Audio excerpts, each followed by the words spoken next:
El tema número 8, relacionado con las chinches besuconas, se refiere a un grupo de insectos heterópteros de la familia Reduvidae, donde la subfamilia Triatomine pues, es la característica de este grupo. En general, a los triatominos se les conoce como chinches besuconas porque les gusta picar usualmente en la región de la cara. Cuando nos dormimos en la noche, pues las áreas descubiertas normalmente son la región de la boca, de los ojos, y el resto del cuerpo lo tenemos cubierto. Tenemos otras especies en otras partes del mundo, pero realmente las más importantes son las del continente americano. Todos los miembros de este grupo pueden potencialmente transmitir el patógeno Trypanosoma cruzi, que es el agente causal de una enfermedad muy importante en nuestro país y en el continente, que se llama enfermedad de Chagas. En esta lámina mostramos cuáles son las especies más importantes que se encuentran por países. Aquí podemos apreciar que Rhodnius prolixus no aparece registrado en México, sin embargo, se encuentra en Chiapas, cerca de la frontera con Guatemala. Este grupo de insectos, el tamaño promedio que ellos tienen va entre 24 y 45 milímetros, aunque puede haber algunos muy pequeños u otros bastante grandes. Estos muy grandes están en Sudamérica. Todo el grupo se reconoce a nivel general porque son de color cafés claros, cafés oscuros la mayoría, y tienen patrones contrastantes de color amarillo, rojo o naranja en el conexivo. El conexivo es esta región lateral que sobresale en el abdomen a las alas. La cabeza la tiene contraída en la parte posterior y por eso forma una especie de triangulito y tiene presencia de dos ocelos dorsales. Son insectos paurometábolos, es decir, que presentan estado de desarrollo huevo ninfa, de la cual tenemos 5 instares, y el estado adulto. Este grupo es muy diverso en cuanto a los lugares en donde vive y se reconocen perfectamente 3 hábitats, que son los selváticos, peridomésticos o domésticos. En las regiones selváticas usualmente viven en cualquier nido o madriguera o cualquier escondite ajeno a ellos, donde se pueden alimentar desde anfibios e iguanas, roedores, comadrejas, armadillos y muchos mamíferos. Una especie peridoméstica es Triatoma infestans, la cual es muy común en el sur del país y en Centroamérica y Sudamérica, y vive usualmente en corrales en donde se alimenta de animales domésticos que tenemos en nuestras casas. Y después tenemos triatomas domésticas. Esta Triatoma infestans se comporta también como doméstica, donde tenemos varias especies que, fíjense, viven dentro de las casas y están asociados casi exclusivamente con humanos y sus mascotas. Y es muy común que puedan ser transportadas escondidas en algunos lugares de cajas, cartones o muebles cuando realizamos alguna mudanza. Entonces, si tenemos especies domésticas, eventualmente ellas pueden adaptarse a condiciones selváticas si no tuviesen disponibilidad de huéspedes en áreas urbanas. Aquí tenemos los géneros más importantes y señalamos que en México las más importantes son Triatoma pallidipenis, Dimidiata y Filosoma. Esta especie, Panzercrus megistus, es típicamente presente en Sudamérica. Entonces, la subfamilia toda son hematófagos obligados y adicionalmente a esa característica de que chupan sangre, son muy importantes porque transmiten la enfermedad de Chagas, de la cual tenemos muchos casos en el continente. Los huéspedes de esos triatominos son básicamente el hombre, los perros, y ya decíamos que tienen muchos huéspedes silvestres si las especies son selváticas. En general, se ha reconocido que estas plagas son importantes en condiciones de pobreza en comunidades rurales. Sin embargo, cuando nosotros hacemos alguna construcción moderna o cabañas como de campo en áreas boscosas, nos podemos exponer a ellas al estar invadiendo el hábitat.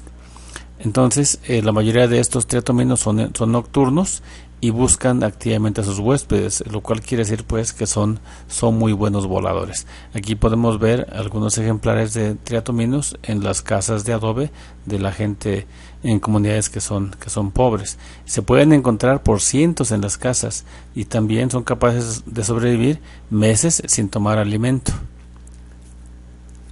Entonces decíamos que son insectos que tienen 5 instancias ninfales, son hematófagos obligados, al igual que los adultos son hematófagos obligados. En general son insectos que copulan a los 2 o 3 días de que emergen los adultos y ponen en promedio durante 15 y 30 días a razón de 2.3 huevos en promedio, y pueden poner hasta 10 y 30 entre 10 y 30 entre las alimentaciones que tienen, para poder poner en promedio hasta 200 huevos. Entonces se requiere alimentar por lo menos una vez, alimentación completa, para que pueda mudar, excepto el primer instar, que puede requerir más de una.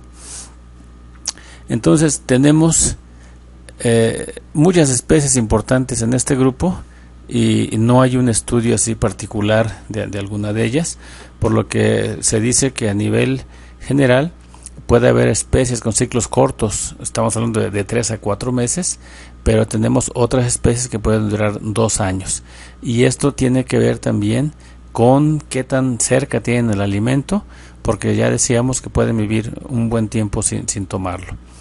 Entonces normalmente se alimentan 30 minutos para llenarse por completo, el abdomen se distiende y están defecando a la vez que están alimentándose. Aquí vemos adultos y vemos huevos en condiciones controladas, obviamente.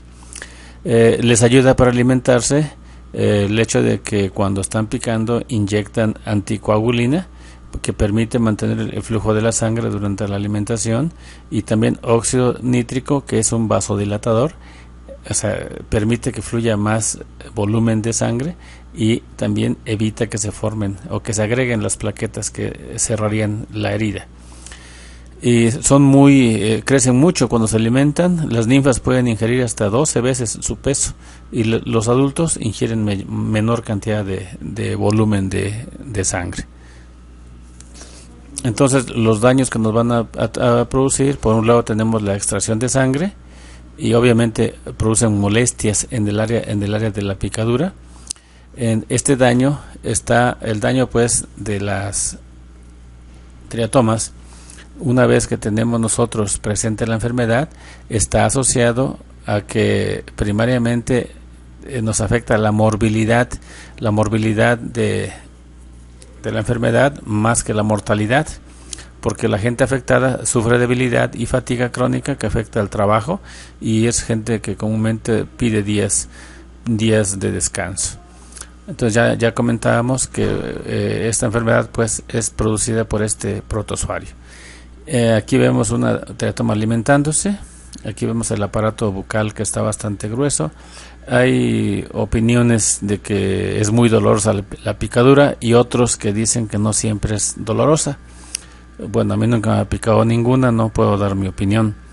Pero aquí vemos entonces una ninfa alimentándose, forma una gota de sangre, se sigue llenando de sangre y la gota sale y se queda adherida en la piel.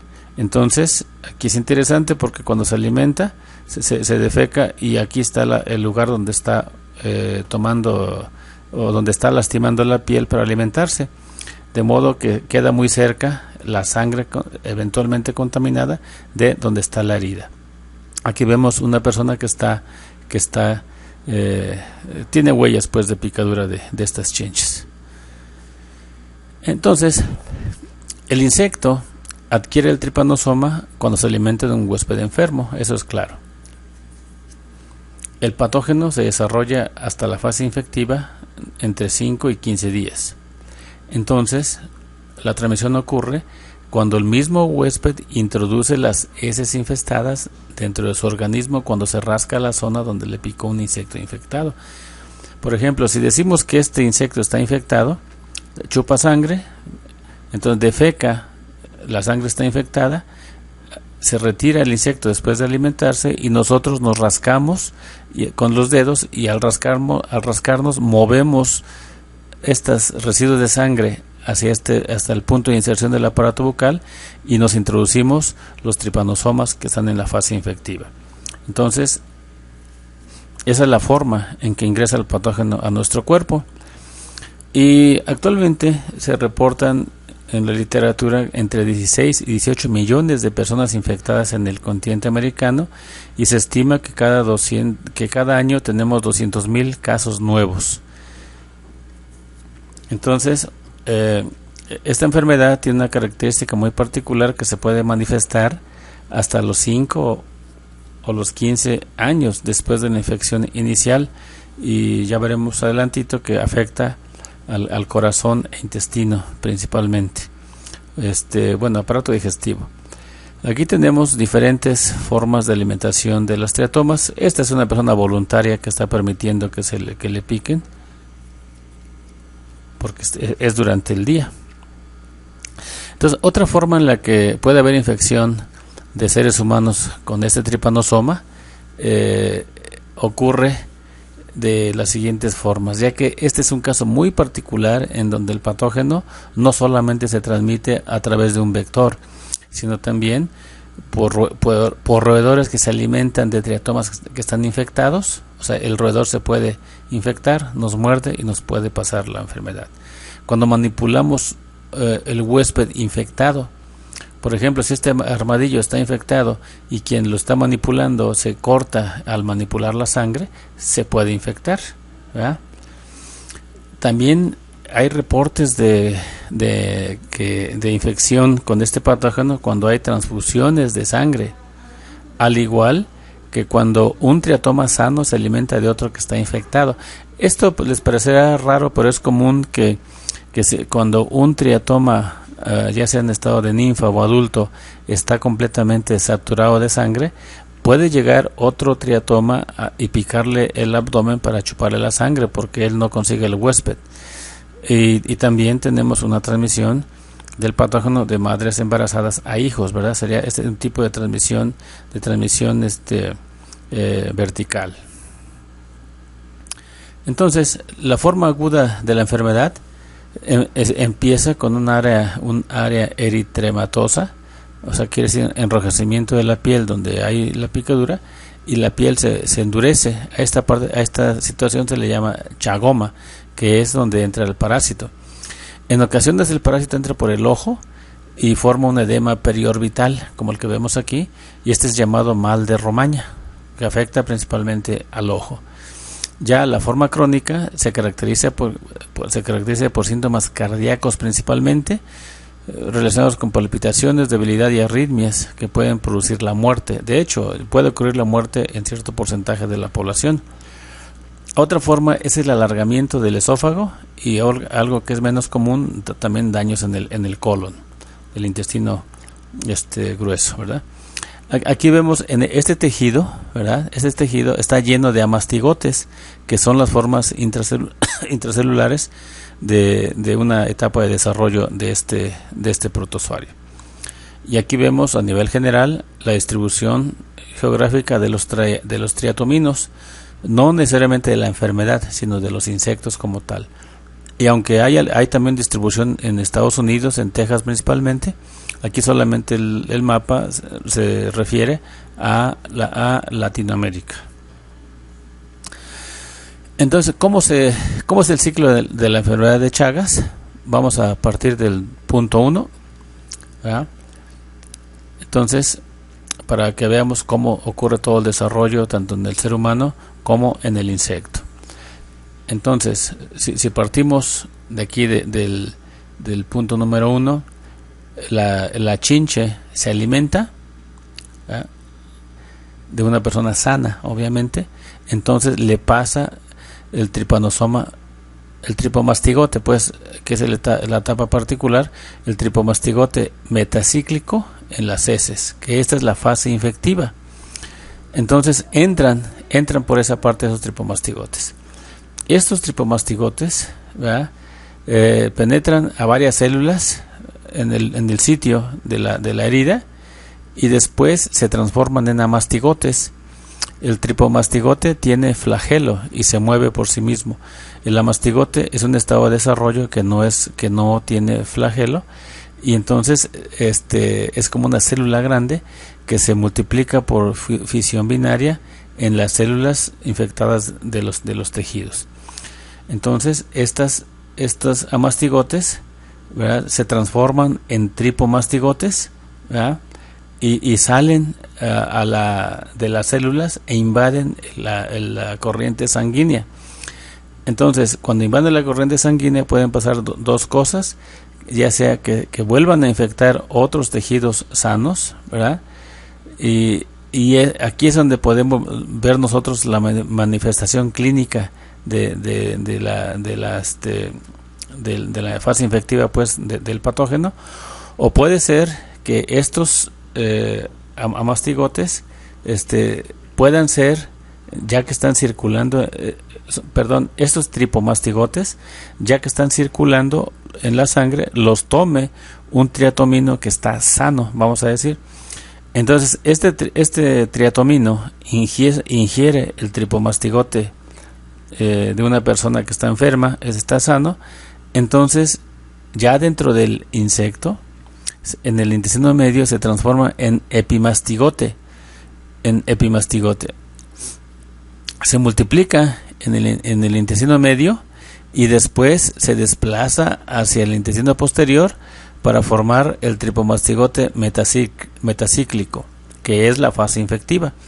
Entonces este tripanosoma, este protozoario, vive en el intestino posterior del insecto, solamente ahí. Por eso se transmite a través de las heces fecales. Entonces aquí podemos ver de que la fase infectiva la podemos ubicar en el insecto, ¿verdad? Y la fase de diagnóstico del patógeno la tenemos aquí, cuando se liberan los amastigotes de las células, de los tejidos en humanos. Entonces, Trypanosoma cruzi se parece mucho a Trypanosoma rangeli. Trypanosoma rangeli es un protozoario que no es tan fácil distinguirlo de Trypanosoma cruzi, pero rangeli se desarrolla en el intestino anterior del insecto, lo cual quiere decir que lo transmite vía salival, mientras que Trypanosoma cruzi es transmitido vía fecal. Y aquí vemos la forma flagelada del Trypanosoma cruzi, que se encuentra libre en la sangre. Esos son glóbulos rojos.